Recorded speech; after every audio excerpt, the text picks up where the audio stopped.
thank you very much, everybody, again for coming. Really looking forward to this. Probably a little bit more not typical of the type of meetups we do, but I think something really, really important. We all make lots of decisions every day in our jobs, our work, completely vital. And we have a really excellent speaker coming in to talk to us today. It's Olesya Luraschi. You can correct me, Olesya, I can never get it right. Luraschi. Luraschi, thank you. So Olesya is a Harvard-educated leadership and high-performance coach. Her work lies in helping people achieve their full potential and utilizing psychological science to achieve their goals. Her areas of focus are optimal performance, motivation, neuropsychology, and stress optimization. Her clients are from Microsoft, Amazon, Accenture, as well as entrepreneurs and startup founders. She was previously head of marketing at the Institute of Coaching at Harvard Medical School and continues to serve as an advisor to Seattle area startups. And that's where she's joining us from today. So I'm just going to hand it over to you very much. Thank you very much, Olesya. So thank you. All right, great. Thank you. Thank you, Anthony. Happy to be here. Happy to speak with you all. As Anthony said, I work with a lot of individuals in IT, in tech. That is the majority of my clients. And so a lot of my work is about bringing psychological concepts and tools to individuals in this space and utilizing these psychological tools that are typically not associated with the tech world to optimize performance, to increase happiness, and to increase effectiveness. So I'm sure a lot of you who work in Agile are essentially, you have the same mission. You want to create higher motivation, you want to increase efficiency and effectiveness. And so one thing that I've noticed as I work with my tech clients is that there is a very high capacity for cognition. So we know that in the last few decades, the top paying jobs, they're very much knowledge jobs. And most of you here are, I'm guessing, are knowledge workers. And so we have this really interesting phenomenon where we are paid to think. And if you think about it, this has never really happened so much in history. It used to be a very small set of the population that was paid to think, maybe a scholar or someone that was in a religious organization. But now a lot of us are paid to think. And then we've associated this kind of reward system in our brain of thinking. Thinking is good, so more thinking should be more good, right?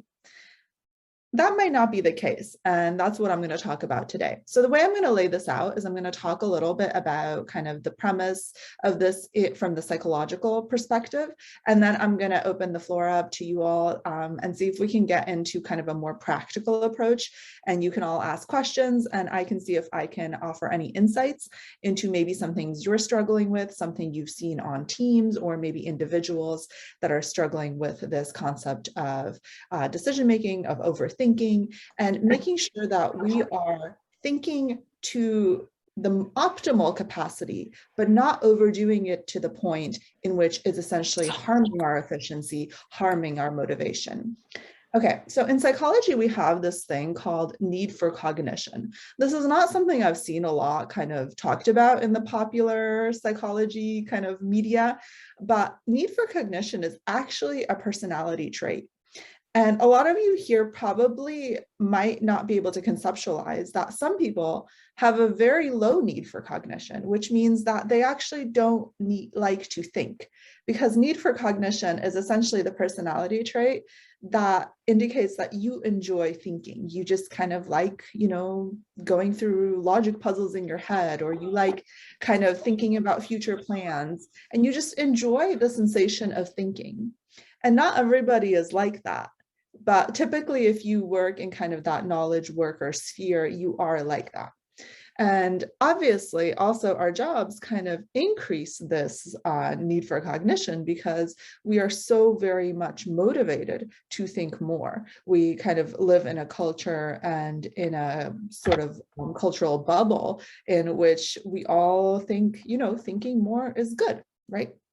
So with all personalities traits, there's a light side and a dark side. So any personality trait can have pros and cons. So obviously, need for cognition is a beautiful trait that allows you to really kind of enjoy the intellectual side of life and maybe even solve problems and create value in your organizations. But at the same time, what I've noticed, because typically I work with clients with very high need for cognition, as you can imagine, kind of software managers at Google, Microsoft, Amazon, need for cognition also has a dark side.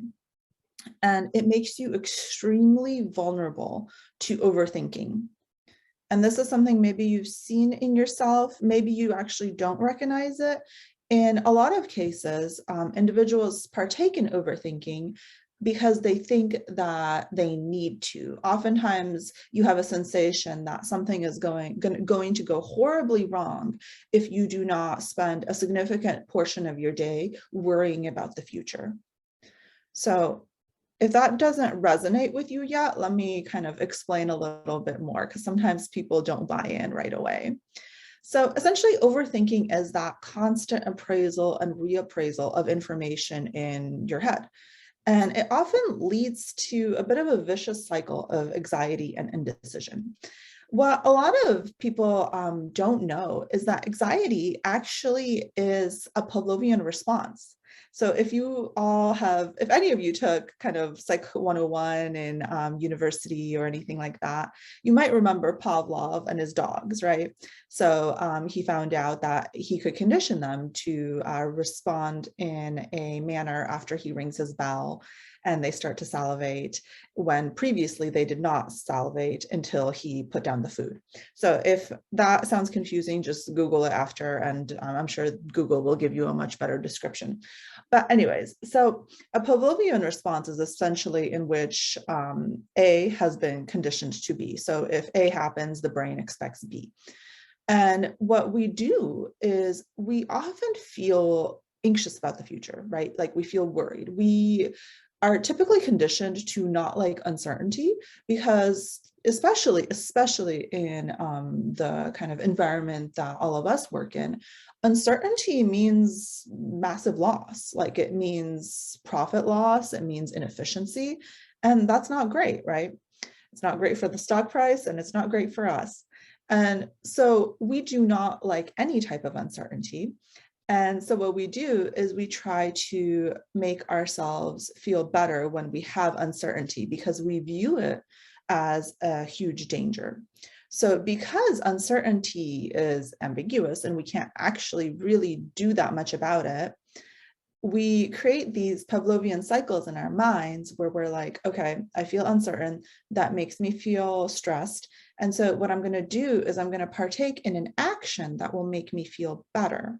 In this case, the action is thinking. It's worrying about the future and worrying about all of the potential pitfalls that might occur. And this is obviously there's a fine line here. Just like everything in psychology, this exists on a spectrum. So over here we have pure overthinking, and over here we have helpful planning, right? And so if you are engaging in massive overthinking, you probably are creating more harm than you need to be, probably for yourself and maybe even for others. If you're engaging in only helpful planning, then you're most likely good. You're using your mind and your thoughts to create an optimal, efficient plan. And there's a key difference between overthinking and planning, and that is how it makes you feel. And so you might be thinking, like, what do feelings have to do with our work? Like, what does it have to do with tech work or agile or anything like that? Well, in actuality, I found with my clients is that learning to kind of be more in tune with feelings is actually often a really helpful clue to realize when you've done too much, like when you're going into the realm of overthinking. It's essentially like a canary in a gold mine, right? So when we start to really overthink, when we start to engage in that cycle that I described previously, in which really we're only worrying about the future as a way to make ourselves feel better because we have a lot of fear of uncertainty. And this can also occur on a team level. So most psychological concepts can occur on an individual and also can occur in the group. And what's an issue with group dynamics is that most things in groups are, psychologically speaking, are contagious. So if your team has a tendency to overthink, and somebody new joins the team, they will probably kind of infect them with their tendency to overthink. So that's something to watch for. Okay, so back to the difference between overthinking and planning. And this is something that I think is really helpful to know, so that you know, like, when you've edged a little bit too far on that spectrum. So overthinking will always increase your anxiety because it's the only way it can really survive in that cycle. So you feel anxious, you worry about the future as a way to make yourself feel better, but then the things that you worry about, like all of the kind of images you create in your head, kind of the movie in your head, are disaster situations typically. So like things you want to avoid. And then you often feel worse or you feel equal. So you kind of perpetuate that anxious cycle. And that's how that anxiety cycle works. And so as you overthink and you overthink, you often have this sensation of like, it's never enough. Like there's always something that you probably forgot, and there's probably something that is missed, and you're just kind of anxious and you're like, okay, I probably need to think a lot about this tomorrow because something horrible might happen. And so it doesn't make you feel great. While planning will lead to an increase in confidence, which will typically lead to action. So one thing that is very known about anxiety in psychology is that one of its functions is kind of the body's and brain's desire to get you to act. So most of our emotions have something what we call action tendencies. There's an action that's associated with the emotion that is typically is like an expected action of that emotion. And so if you are worried, then the kind of antidote to worry is to create an action that will help you move in the direction that will make you feel more safe or will create more positive results. And so if you are engaging in planning, typically you will actually feel better after the planning session than if you were engaging in overthinking. So planning will make you feel more confident, more secure. You have planned out your maybe your sprint, and you feel good. You're like, oh, this is great. Let's go into action, right? So if thinking is leading you to feel more anxious rather than more confident, you're typically overthinking. So now you might think like, none of us want to feel more action. None of us want to feel more anxious. So why would we actually do this to ourselves? Like, why are we doing this? Why are we making ourselves feel more anxiety than we need to? So overthinking is actually, like most things in psychology, it's a coping mechanism. So like I stated previously, one of the reasons we overthink is because we struggle with uncertainty. And in my experience, and you might see this as well if you're an engineer or if you work with engineers, is that typically that particular profession breeds kind of a higher discomfort with uncertainty than what we would see in the general population, because we know from psychology that actually our jobs change our brains. So they did research on London taxi drivers, and they know that the structural components of the brain in their brains for spatial awareness and things like that are actually larger than in the average person. And I would assume that in engineers and in every job, really, in actors, there's different structural changes that happen that make that particular role different psychologically than the general population. And so in technology and engineering, I do see a higher level of discomfort with uncertainty. So there's a higher level of overthinking. So that's one aspect of why we engage in overthinking. Another two kind of aspects of why we do this is we feel a lot of fear. And so fear can be tricky. It's often a good warning signal, but also in psychology, we have something called emotional reasoning, which sounds fancier than it is. But essentially, emotional reasoning is the concept that most of us use our emotions as like logic points to kind of interpret our reality. So we think, okay, if I feel this way, then something must be wrong. So if I feel fear, then that means something is going to go horribly wrong in my plan. But oftentimes, emotions are a little bit more subtle than that, and they're a little bit more tricky. In neuroscience, we have something called interoception.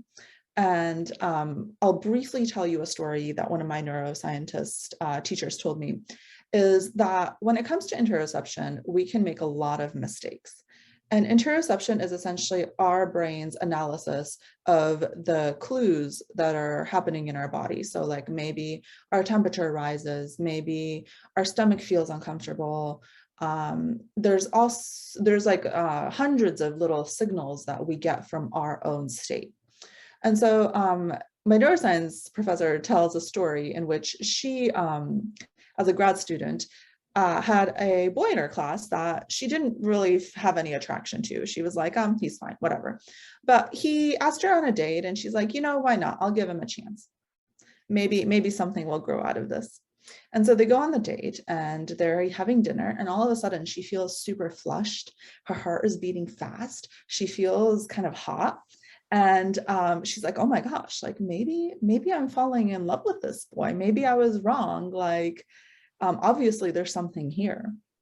And then, they say goodbye to each other and agree on a second date. And she goes home, and when she gets into bed, she realizes that she's actually developing a massive cold. She's sick. Like, she's not okay. She's like sweating. She's starting to get like a scratchy throat. And she realizes that she misinterpreted those signals of getting sick as falling in love, which is something that happens quite a lot for us. We know from studies that when a man and a woman talk on like strangers, like a female who's a stranger with a man, when they talk on a bridge, they both interpret each other as kind of more attractive, because if you talk like on a rickety bridge, your heart typically beats faster. And instead of thinking like, oh, I'm on a rickety bridge, like I might be perceiving myself to be in danger, you think like, oh, I'm more attracted to this potential mate. So there's all kinds of errors we make. So I think those kind of two anecdotes are helpful in showing that emotional reasoning might be something to look out for. So whenever you have like a strong sense of fear or anxiety, it might be something else. And so proceed with caution. Okay, so basically I discussed two kind of reasons why we overthink. So the first was we struggle with uncertainty. The second was we feel a lot of fear and we engage in emotional reasoning. And the third is we do not trust ourselves. So this sounds like a little bit kind of like a wishy-washy statement, but in actuality, most of us are not great at supporting ourselves. So the kind of anecdote that I use in this case is that a lot of us treat ourselves like that flaky friend that you don't know if they're going to show up or not. Like, so we often tell ourselves like, oh, I'm going to do X, but then we don't do it. Or, if we don't do well at something, we often beat ourselves up. We're really like the worst friend to ourselves ever. And so there's a lot of distrust that breeds. And when you have that kind of distrust, it creates a lot of stress. And that typically feeling that stress, feeling that anxiety leads to overthinking. So if we were to create kind of a more consistent relationship with ourselves, then we would have a lot less overthinking. And you can imagine this is also true for a manager relationship, like a manager to a team member or a team dynamic. This also applies as well. We actually need quite a bit of trust to make ourselves feel safe. One way that you can think about this is to think about, if any of you have children, is that oftentimes children need a lot of boundaries and a lot of consistency to really flourish. And our minds are similar in that way. We need that consistency and kind of that encouragement to flourish, but most of us are not great at giving it to ourselves. And it kind of depends what culture you've been raised in. But I personally, I'm Ukrainian, so we do not have that aspect in our culture. We're very much like, suck it up, be tougher, keep going. So maybe you all who are Irish or from other nations might relate to that. I do think that's a little bit of a more kind of American dynamic. But in psychology, we know that being a support system for yourself, being a support system for your team, it's important. And it creates a certain type of safety that can then result in more efficiency, more productivity, and just a much happier and healthier work environment. So I think that's about all that I wanted to cover here. So I wanted to open this all up to questions. And honestly, you can ask questions about this topic, or if there's something else that's, been troubling you with your work, your life, anything, then I'd be happy to address that as well. Most of my coaching that I do with my clients is holistic. So I tell them, you have the same brain that you have at work as you do at home. So I'm happy to address any topic that is something you'd like to speak about. All right. And I'm sure Anthony will let me know if there's any questions from the chats. I will. No, thank you very much. Yeah, please just put a question in chat or come off mute if you want to ask it directly. But Olesya, that was very, very good. Lots of things about there. So it's all about listening to emotions, is essentially what you're telling us. You have to listen to your emotions and make sure you're interpreting. So it is and it isn't. It's like this frustrating thing in which like it applies to almost everything in life where it's about moderation, right? It's like all of us really want like a black and white answer. We're like, okay, this is it. Like, I just need to understand this and I'm good, right? But it's actually, it's a skill to listen to your emotions, because at the same time, your emotions can lead you down the wrong path. Like we talked about with my neuroscience professor who thought she was falling in love with that boy, but she was not. So we can misinterpret our emotions, right? So it's more about creating the actions you want in life. So oftentimes I actually tell my clients, we don't actually care what you think. Like, you can think whatever you want. You can think that you're, the king of the universe, as long as we're creating the actions that will create the life and the work life that you'd like to elicit. So our thoughts, this is kind of a model in psychology, but and obviously each theory has its flaws, but in essence, our thoughts oftentimes create our emotions, and our emotions can also create thoughts. But if you conceptualize that thoughts create emotions, and then those create actions, what you want to be doing, and this is something that's open to anyone, is that you can really kind of change your mindset and change your thinking to elicit a different type of emotion that will then elicit the action that you want, that would create kind of the results you want. Yes, you can train your emotions to have a certain reaction. Yeah. And one way I think that's helpful to think about this is most of us experience something that's called an unwanted intrusive thought, which sounds really scary. But if you've ever been like, so like if you think about like you're chopping vegetables and you have that thought pop into your mind, you're like, what if I just stab someone with this knife?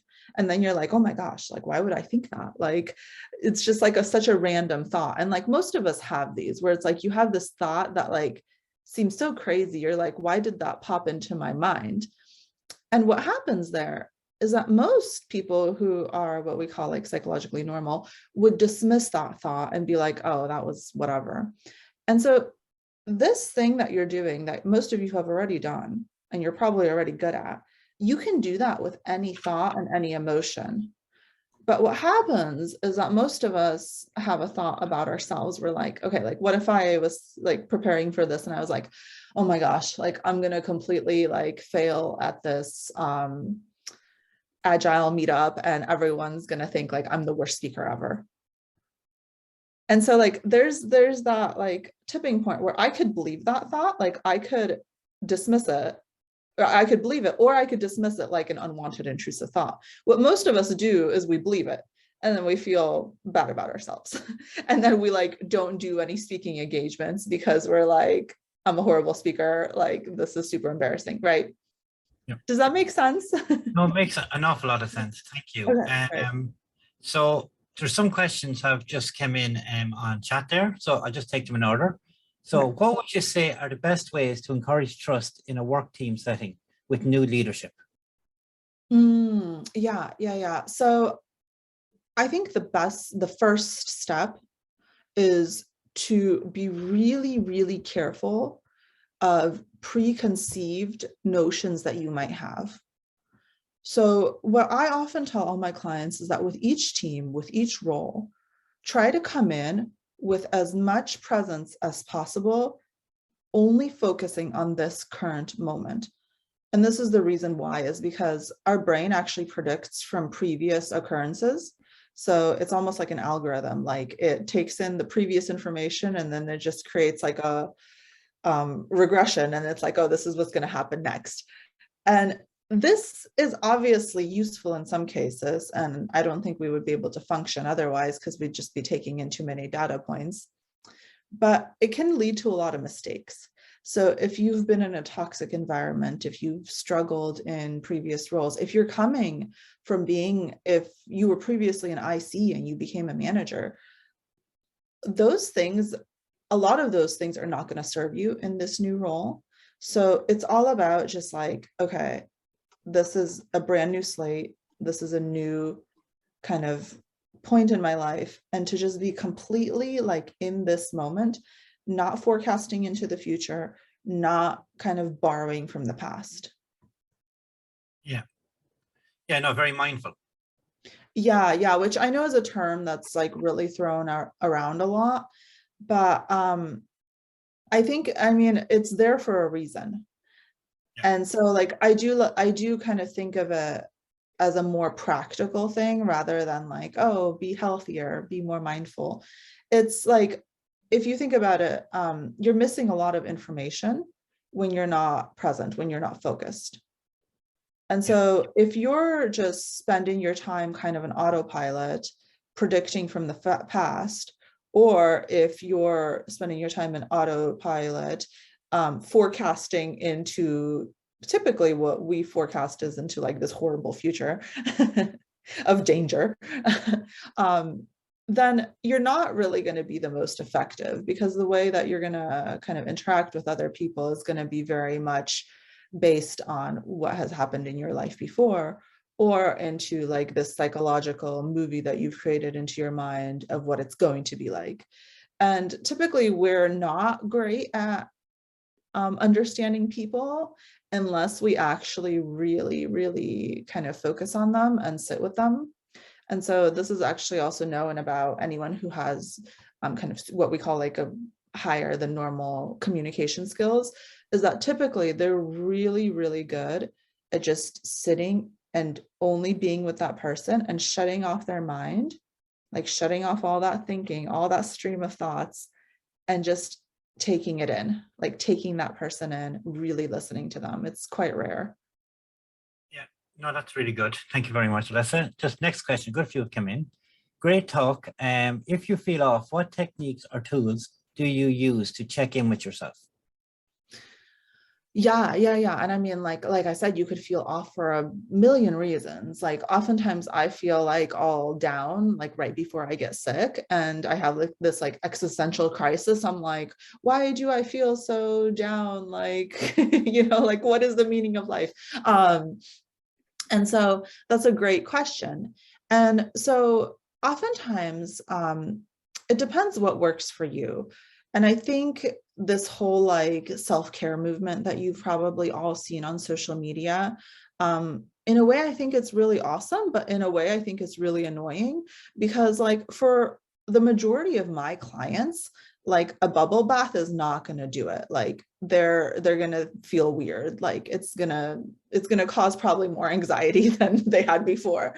And so if you think about it, if you feel off, there's there's kind of two paths you have that you can take. So you might want to take the path of introspection. So you might want to kind of think like, okay, I feel off. My mind and my body are giving me maybe clues of what's going on in the environment. And that's a thing, like the subconscious is a thing, like that could be very valid. And so if that's the case, what I would suggest is just kind of writing. Like I would set a timer, I would write for 10 minutes and just like literally thought dump whatever is in your mind. And then you can kind of look over it later. Or if you'd like to take the other path and you think like, okay, I feel off, but I think this might be just a passing thing. Like maybe I didn't get as much sleep last night. Maybe I ate something weird. Like maybe, someone said something to me that bothered me and, it's sticking with me, right? Then I would think like, okay, what are the things that you actually enjoy doing? Because most of our hobbies actually are really good kind of indicators of what makes us feel better. And so for some people that's walking, for some people that's running, for some people reading. I don't know, like some people are doing like judo or something. Like there's all kinds of kind of individual differences here. So I would always have a list maybe in my head or in kind of the physical space of moments that you've actually been at peace, been content, things that bring you joy. And then I would go back to one of those things, and they can be super individual. Like maybe it's watching a Twitch streamer play a video game. It's completely individual in that case. Perfect. Thank you. Place the questions, make sure I get everybody in. Great talk. Thank you very much. Which tips would you give us to create more of a support system out of ourselves? Sorry, what was I didn't understand the last part. Great talk. Thank you very much. Which tips would you give us to create a more of a support system out of ourselves? Oh, okay. Oh, for your own self. Yes. Okay. So someone I highly recommend following her work, her name is Kristen Ness. So Kristen spelled traditionally and then Ness. And she created this concept called self-compassion and in psychology. And obviously she didn't create it, but what she did was that she created the research and the literature that showed us that actually being more self-compassionate to ourselves actually leads to more productivity, more motivation, increased weight loss. Like it has all of these things that like typically like the high achievers want, but they never engage in self-compassion because there's this fear that the minute I stop beating myself up, the minute I stop kind of like using the stick instead of the carrot, I will become lazy, fat, and stupid. And that's kind of a blunt way of saying it.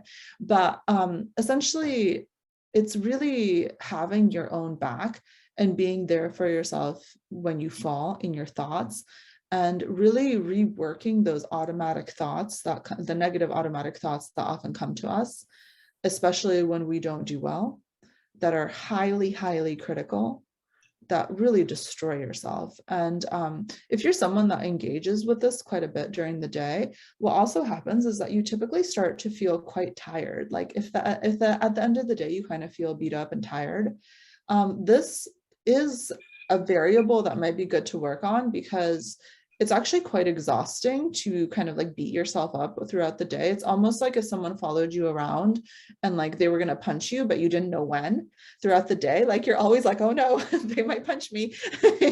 And like you can imagine how psychologically stressful that would be. So what I would do is I would just go into YouTube. I would Google Kristen Neff or Kristen Ness.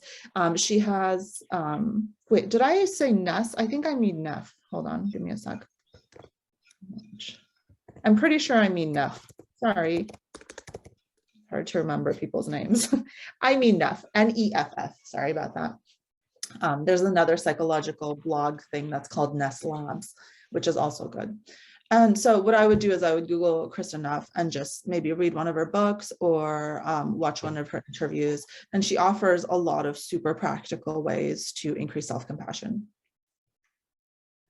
Yep, Kristen Neff, according to Amazon. That's right. Thank you, Jan. And yeah, she has like meditations, if that's something you're into, or just, I think listening to an interview and kind of just learning how to do this, because it's really not taught to us, is really helpful. Thank you. Next question from Gus. How about the situation where the person is stressed and already utilizing all his or her cognitive power and gets asked to make a decision? My experience that in these situations, rather than overthinking, the individual is overwhelmed with emotions and takes a gut decision without much rational thought, just to remove the burden of the feeling of pressure. And just a follow up here, what I mean is maybe overthinking is not the only bad way of making decisions. I'd be interested in your opinion on this. Yeah. So I actually did a talk for Anthony for one of his classes in which we spoke about kind of the cognitive biases that occur in our brains when we're trying to make good decisions. And so you're exactly on point. There's so many ways, it's called kind of cognitive heuristics. There's so many ways that our brains take shortcuts when it comes to decisions. And there's so many ways in which our brains are much less logical than we actually think they are. So like, here, let me see. I'm trying to think. Oh, here, a fun one is like this. So typically a lot of the cognitive biases in psychology are named. And so one of them is called the IKEA effect. And I'm sure all of you kind of know of IKEA. But essentially the IKEA effect is that in psychological research, it's been found that people tend to value something more if they make it themselves.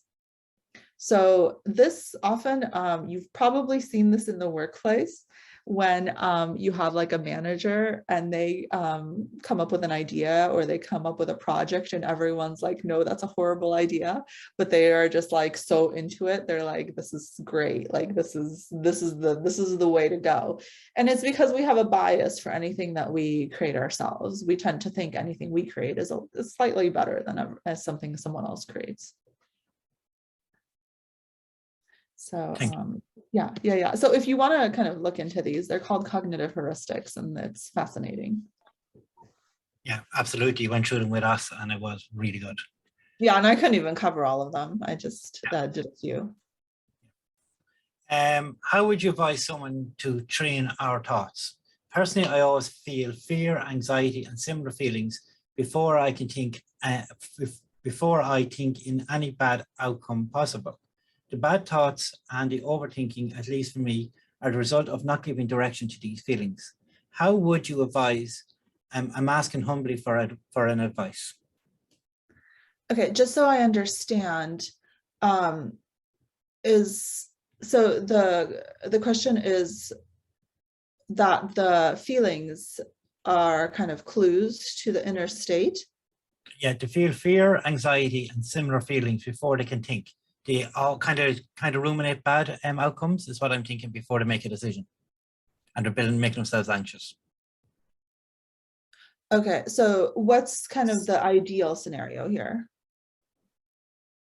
Like what is what the question answer wants to achieve? Uh, so how to give direction to the feelings? What would your advice be to give direction to, like, if you're feeling anxious, how would you give direction to make that anxiety maybe something a little bit more positive? I see. Like, yeah, maybe something more useful.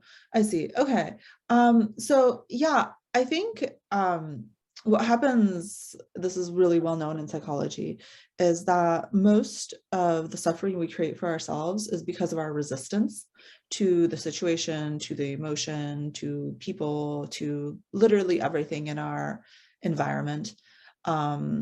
It's kind of that sensation where it's like you're at home and all you want to do is go on vacation, and then you get on vacation and all you want to do is go home. That's kind of like an extreme case, but like we have a resistance to like what's happening for in our lives, and we have a lot of resistance against emotions.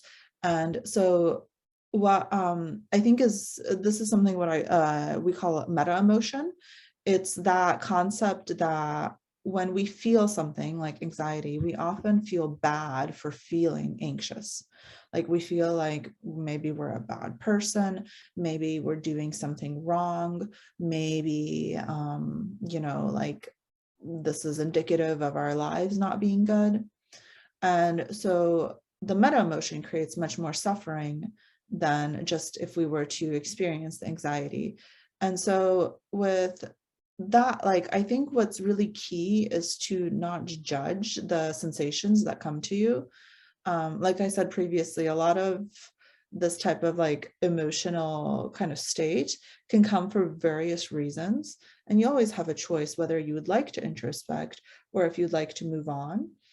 But I think as long as you kind of like are able to accept that this is happening and the meaning you assign to it is really the power that like the individual has. Because if you assign the meaning that this is like, something really important, and that like this means that, you're not living a good life, then that's really hard, and that can have a really significant impact.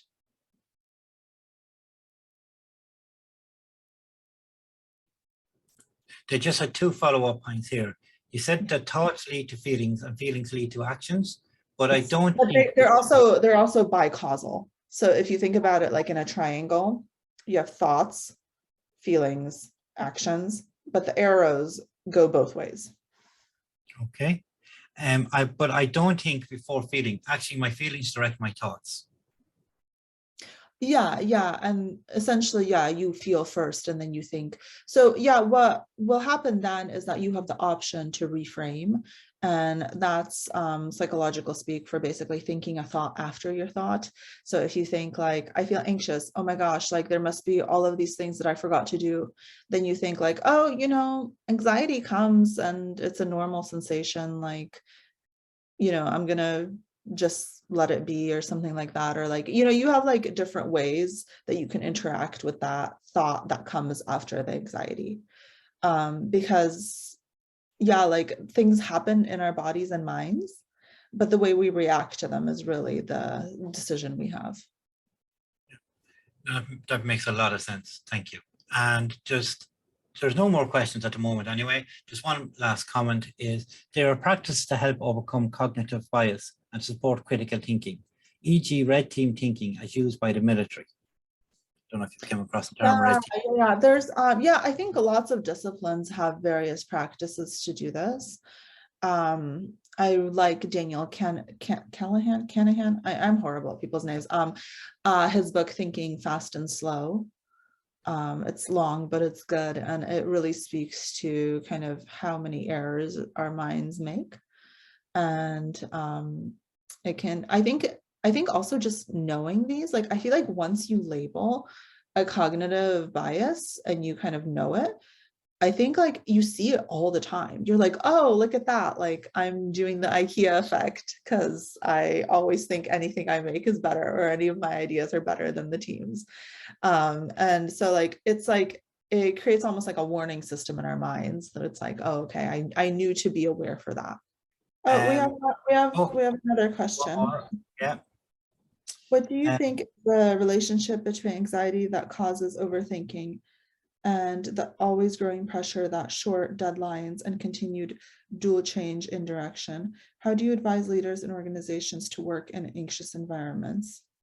Yeah, so this is something that I think has seen a lot. I'm not sure if you all in Europe remember the concept of trickle-down economics. Yeah, okay, good. So it reminds me of this, but essentially what I see in organizations is that there's like trickle-down stress effects. So there's like the CEO that gets stressed, and then they make the leads stressed, or the VPs stressed, and then the VPs make the directors stressed, and then the directors make the senior managers stressed, and then the senior managers make the ICs stressed. It's like, like oftentimes you have like a directive that comes from the top and you're like, this needs to happen.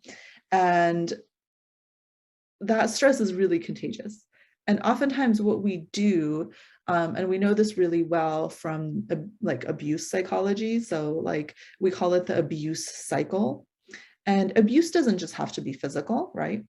Abuse can be psychological. And just because we're not like actively psychologically abusing someone doesn't mean that we're not kind of using the same cycle to essentially offload stress. And so what happens is that oftentimes, and just a note here, we're not doing this consciously typically. Like I think most people, if they could do better, they would do better. It's usually indicative of kind of a lack of psychological safety and psychological growth. And so what we do is like say that you're like a VP and you got all of this stress from your CEO, and they're like, you need to do this, the board will be unhappy, like we're not going to do well, like we're not going to meet our Q2 KPIs, and you need to make sure we do. And so essentially like you're getting all of this stress and kind of like almost like psychological borderline abuse sometimes. And then you go to, someone under you, you go to the director and you're like, no, we need to do this. And like, you kind of offload it on them. And what happens is that essentially like oftentimes we feel so emotionally stressed by these occurrences that we need to offload. We need to put it on somebody else. And what needs to happen, I think, in organizations is that we need to be able to hold our stress, hold our negative emotion within ourselves without offloading it onto another. And I hope that kind of I hope that answers your question, Augusto. Let me know if it doesn't, because I think that's what leaders need to do in their organization. I think they need to recognize when they're essentially psychologically offloading stress versus when they're actually issuing a helpful directive to their team. Because in a lot of instances, we're psychologically offloading stress. Oh yeah, Nico, I would love to connect. Yeah, just connect with me on LinkedIn and I'm happy to chat with you. I also have a small YouTube channel that I started during the pandemic. So if you enjoy my ramblings, I have many more there. YouTube channel is excellent. There's another question in, Olesya. Could you please share one success story from your experience working with changing organization behavior? Yeah, can't name names. I have a very strict confidentiality agreement because I'm sure most of you know, when you work in tech, your NDAs are like really intense. But tech organization in Seattle, that's what I'll call them. We worked on the kind of stress and discomfort that managers feel when they report the increases in individuals' wages throughout the year. So you have like this review cycle, and then you meet with your team and you individually, and you tell them like, okay, so like this year you did XYZ, you fell in this kind of bucket, and because of that, because of your performance, you receive X increase in salary, so a percentage. And typically in this particular organization, most people just get that kind of inflation increase, right? So just like that typical like couple percent just from just that kind of lifestyle creep increase. And so a lot of managers will feel kind of stressed and disappointed that they cannot offer more to their team members, but it's actually typically not the manager's decision in this case. They only really reward the very, very, very high performers with a wage increase. And so what's happening is, particularly with this one manager, was he spent a lot of time trying to overcompensate for this. So he would lay out to them like, okay, look, you know, I know you're not getting the wage increase that maybe you expected. And he didn't actually know this. He was like, he thought that he knew that they were unhappy. So he anticipated them being unhappy. So he went straight to crisis prevention mode. He's like, I think they're going to be unhappy. I am just going to go in there and I'm going to fix this, because most of my engineers, they want to fix things. Like that's why you got into that profession. And so he went into their meetings and he's like, okay, I know you're unhappy. I know you wanted more money. And look, I've laid out this spreadsheet in which I've tracked how much increase the stock has gone through. And this is how much more money you're going to get because your stocks are going to vest. And he just like went so into the numbers. And what we found is that this actually led to more anxiety, because if you think about it, if someone comes in with that kind of attitude, you kind of start thinking about your job. You're like, wait a second, like he's really anxious. Should I be anxious? Like, is this like an issue? Like, what's going wrong here? Like, why is he so stressed about this? And he's essentially overcompensating, right? And so what we found is that, and he came to this on his own in this individual case, was that he decided to come into these meetings and just listen, to start the meeting with just purely kind of like listening to where they're at, what questions they have. And in psychology, we call this holding the space, right? And so he found that when he did that, and he didn't anticipate, you know, them being upset or them thinking that he's a poor manager for not offering them these like wonderful wage increases, which he actually didn't have any control over, that it was a much more pleasant interaction.